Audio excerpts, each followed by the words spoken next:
Alamat ni Mariang Sinukuan. Sa bundok ng Arayat sa Pampanga, nakatira ang isang engkantada. Kilala siya doon bilang Mariang Sinukuan. Magandang-maganda si Maria. Matangkad siya at kaakit-akit kung pagmamasdan mula ulo hanggang paa. Kapansin-pansin ang tamis ng kanyang ngiti.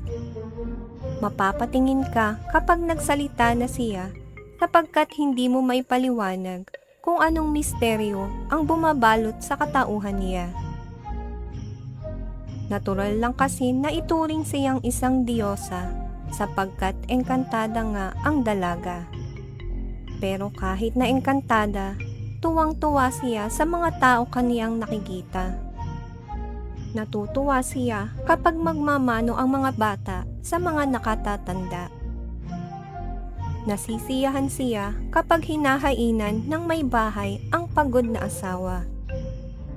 Naliligayahan siya kapag nakikitang nagpapawis ang mga ama sa pagsasaka. May mauwi lang na aning palay sa asawa at mga anak nila. Sapagkat may angking kabaitan, lagi at laging tumutulong si Maria sa mga tao sa paligid na kabundukan. Hinahandugan niya lagi ng mga sariwang bungang kahoy ang bawat pamilya. Noong una, takang-taka ang mga mag-anak. Paano nga raw bang nagkakaroon ng mga sariwang prutas sa kani-kanilang hagdan? Gayong wala namang sino mang dito ay naglalagay. Hindi alam ng mga tao na sa isang kisap mata ay nailalagay kagad ni Maria ang handog sa bawat hagdang tunguhin niya. Upang hindi naman maging kababalaghang walang kapaliwanagan, may mga pagkakataong nagpapakita si Mariang Sinukuan sa mga may bahay na siyang pinagbibigyan niya ng mga buwig na mga matatamis na saging, bungkos ng matatabang kamoteng kahoy, at pumpon ng mababangong rosal. Pagkabigay na pagkabigay ay ngingiti lang si Maria at magpapaalam na. Hindi na siya nakikipagkwentuhan pa. Gustong-gustong nakikita ni Mariang kaagad ihahain ng mga may bahay sa kani-kanilang pamilya ang handog ng kalikasang dala-dala niya. Sa bawat hagdan ay iba ang inilalagay niya. May lansones, papaya at makopa. May ilang-ilang, ehampeya at kamya. May mabolo, balimbing at mangga. May rambutan, litsiyas at ehesa pa. May malunggay din, repolyo at kalabasa. May upo na, may ampalaya pa at saka patola. Ang bawat mag-anak na dalawin ay natutuwa sa kanya. Kaya kahit hindi nakikita si Maria ng lahat, ay nagpapasalamat sa engkantada. Sa pagkakaroon ng sapat na pagkain, matanda at bata man ay may malulusog na pangangatawan. Nilalayo sila sa pagkakaramdam. Upang ipakita ang taos-pusong pasasalamat, nangako ang lahat na hindi sila aakyat sa bundok ni Mariang Sinukuan. Ipinangako rin nilang hindi sila huhuli ng anumang hayop, mamimitas ng anumang bulaklak o manunungkit ng anumang bungang kahoy, kukuha ng gulay sa itaas man o paanan ng kabundukan. Nagkakaintindihan si Mariang Sinukuan at ang mga mamamayan. Ngunit may mga bagong sibol na kabataang isinisilang at may mga magagandang pananaw na natatalo ng sakim na paninindigan. Dumating nga ang panahon na naging makasarili ang ilan. May nagpapawalang halaga sa pagiging engkantada ni Maria. Ang hayop at halaman daw ay para sa sangkatauhan, kaya dapat akyatin ang kabundukan at huwag paniwalaan ang pagiging engkantada ni Mariang Sinukuan. Isang grupo ang nangahas na umakyat sa bundok. Pinatotohanan ng mga nakita nilang hayop at halaman na ang lugar ay isa nga palang paraiso ng kalikasan. Habang pinagsasaluhan ang napakaraming napitas na ehiko, lansones at siniguelas, ay natanawan nila ang isang papalapit na dalaga na kahit na nakayapak ay pagkaganda-ganda.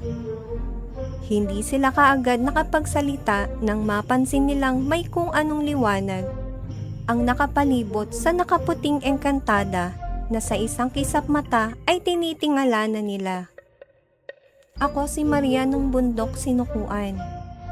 Pagpapakilala ng dalaga, nakapansing-pansing nakaangat ang mga paa habang nagsasalita siya. Maria ng bundok sinukuan? Kayo ba ang nagbibigay ng mga gulay, bungang kahoy, at bulaklak sa bawat bahay-bahay? Ngumiti lamang ang engkantada at nagpaalala.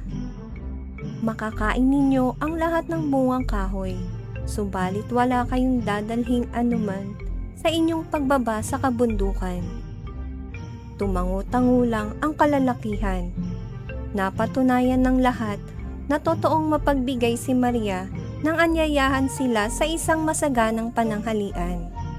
Sapagkat noon lamang may dumalaw sa bundok na sinukuan, ay pinagsikapan ni Mariang pakitunguhan ang kalalakihan.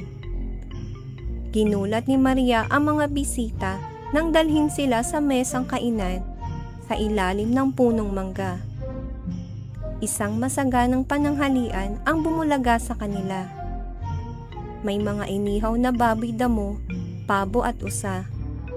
May umuusok pang kanin sa mga dahon ng saging. May suha at guyabano at mabolo. Mayroon ding duhat, saging at balimbing. May malamig na tubaring nakahain. Tiyak na maiibigan ng pinakapihikan man ang inihandang pagkain ni Mariang sinukuan. Hindi pa man pinadudulog ay nagsiupo na at nangagsikain ang mga panauhin.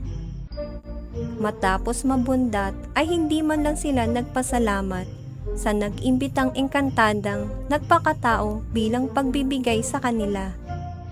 Nang pumanhik na si Maria sa tuktok ng bundok ay nag-usap-usap ang mga gahaman. Nagpapahinga na si Maria sa tirahan niya. Sabi ng isa, ilabas na ninyo ang mga sako ninyo. Inilabas ng lahat ang mga sakong dala nila at may ilang nagsiakyatan sa mga puno ng lansones, rambutan at papaya. May nanghabol ng nagtataba ang manok, gansa at pabo. Ang iba naman ay kumuha ng mga sariwang kalabasa, repolyo at kundol. Lahat ng sako ay napuno. Lahat ay tuwang-tuwa. Naisahan nila si Mariang sinukuan. Kahit alam nilang pagnanakaw ang ginawa nila, ay di man lang sila nahiya sa mga sarili. Hindi nila alam na nagmamasid lang sa tuktok ng bundok ang engkantada. Hindi nila inalintana ang pakiusap ni Maria. Para kay Maria, ang kanyang mga salita ay dapat na igalang bilang batas ng Diyosa ng kalikasan. Nang bababa na ang mga mapagsamantala ay nagtataka sila. Damang-dama nila na sa bawat hakbang na pababa sa kabundukan ay lalong bumibigat ang mga sakong kanilang pasan-pasan. Nang hindi na sila makahakbang sa bigat ay napilitan silang buksan ang mga sakong pasan. Nagulat sila nang makitang ang mga gulay, bungang kahoy at hayop na dala-dala ay naging mga batong bundok. Nang matingala sila sa tuktok ay nakita nilang galit na galit si Maria sa pagnanakaw na ginawa nila. Mga pangahas! Tigaw ng engkantada na ang tinig ay sinlakas ng kulog. Nang ituro ng engkantada ang mga magnanakaw ay naging baboy damo silang di malaman kung tatakbo ng pababa o paitaas ng kabundukan. Kahit hindi na nakabalik pa sa kani-kanilang tahanan ang pangahas na kalalakihan, ay hindi pa rin nadala ang ilang mapagsamantalang naninirahan sa paligid ng kabundukan. Kung hindi pagnanakaw, ay paninira sa kalikasan ang krimeng isinasagawa ng maraming mamamayan. Dumating sa puntong nawala ang pagtitiwala ni Mariang sinukuan. Sa sobra niyang pagbibigay, ay nagsasamantala ang marami sa kabutihan at pagkalinga ni Maria. Hindi ako susuko sa kapangahasan nila.